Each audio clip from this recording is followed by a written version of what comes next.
মার সাথে মারহাম হিসাবে ছেলের বয়স কত হলে ভালো হয়? প্রাপ্তবয়স্ক হতে হবে। সে প্রাপ্তবয়স্ক হওয়ার ডেফিনেশন সরকারি ডেফিনেশন না, শরিয়ার ডেফিনেশন। শরিয়া প্রাপ্তবয়স্কর যে ডেফিনেশন দিয়েছে এটা হলো অনেক যৌক্তিক, অনেক লজিক্যাল।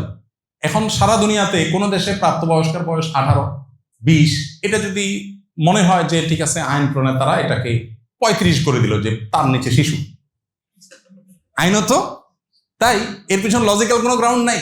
ভাই 18 কোন হিসাবে, 16 না কেন, 20 না কেন, কোনো যুক্তি নেই।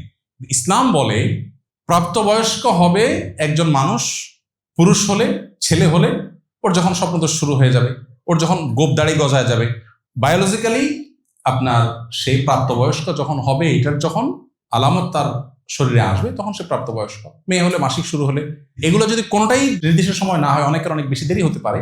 আজকাল তো আমাদের লাইফস্টাইল নানা কারণে এখন বাচ্চা কাচ্চা আর্লি ম্যাচিউর হয়ে যায়, খুবই দুর্ভাগ্যজনক একটা বাস্তবতা। সে যদি না হয়, কারো যদি লেটলি ম্যাচুরিটি আসে, প্রাপ্তবয়স্ক হওয়ার বিষয়গুলো আসে না, তাহলে তার জন্য নির্দিষ্ট এইজ আছে, সর্বশেষ সীমানা 15 বছর। এটা ক্রস করলে অটোমেটিক সে প্রাপ্তবয়স্ক হবে। অতএব শরিয়ার দৃষ্টিকোণ থেকে প্রাপ্তবয়স্ক হলেই তাকে মাহরাম হিসাবে মা বা বোন তারা সাথে নিয়ে যেতে পারবেন।